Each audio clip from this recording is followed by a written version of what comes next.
If one more person tells you to take a bubble bath to cure your burnout, I'm going to lose it. And here's why that advice is actually making things worse. Hey everyone, I'm Dr. Olena Skłodowska, professional psychotherapist and founder of London Trusted Therapy Harley Street. And today we're talking about why surface level self-care isn't the solution to burnout that Instagram wants you to think it is. Because burnout isn't a bath bomb problem, it's a systemic one. As a psychotherapist, I see the real impact of burnout every day in my practice. Burnout isn't just being tired after a long day. It's a clinically recognized syndrome, chronic workplace stress that hasn't been successfully managed, leading to three key symptoms: emotional exhaustion, depersonalization, and a reduced sense of personal accomplishment. The World Health Organization officially classified burnout as an occupational phenomenon in 2019. Notice, I said occupational. This is a workplace issue, not a character flaw. In my years of practice on Harley Street, I've watched clients become increasingly frustrated with advice that places the burden of burnout recovery entirely on their shoulders. And we've been sold this idea that it's our fault and it's our responsibility to fix through individual self-care. Enter the self-care industrial complex, a $1 billion industry built on convincing us that expensive bath products, face masks, yoga classes will solve problems created by toxic work environments. And from a therapeutic perspective, this is what we call victim blaming with lavender oil. It's treating symptoms while ignoring the root cause, like prescribing painkillers for a broken bone without setting it first. Here is what I see in my therapy practice when people try to self-care their way out of burnout. You can't meditate away systemic dysfunction.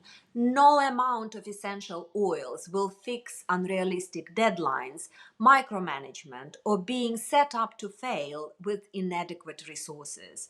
I've had clients doing daily meditation while working 80-hour weeks, wondering why they still feel terrible. When bubble baths don't cure burnout, clients come to me believing that they're broken or they have failed. I've tried everything, they say. I must not be resilient enough. But resilience isn't supposed to be infinite. That's called exploitation. Individual solutions never challenge the systems creating the problem, and they just help us survive a little bit longer. And frankly, survival mode isn't mental wellness, isn't it? So, what does help? Real solutions address the root causes. We need to look at organizational change. This means reasonable workloads, adequate staffing, clear expectations, psychological safety, and leadership that actually supports work-life balance, not just talks about it. We need to look at systemic boundaries, not just personal boundaries, but company-wide policies that protect employees from burnout. Email curfews, mandatory time off, realistic project timelines. We need to look at community advocacy. Sometimes the most powerful self-care is collective action and talking openly about burnout, supporting colleagues, advocating for better working conditions. Now, I'm not saying self-care is useless, but real self-care isn't always pretty or marketable. Sometimes self-care is having difficult conversations with your boss, setting firm boundaries and sticking to them, job seeking because your current situation is simply unsustainable, seeking therapy to process the impact of chronic stress, advocating for systemic change, And these aren't as Instagram friendly as lavender bars, but they are a lot more effective. If you are dealing with burnout, please know that it's not your fault and you can't positive think your way out of it. Start by identifying what's actually causing your burnout.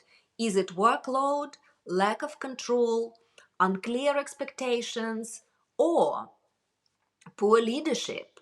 Then focus your energy on addressing those root causes, not just managing the symptoms. What's been your experience with burnout? Have you fallen into the self care trap? Let me know in the comments below.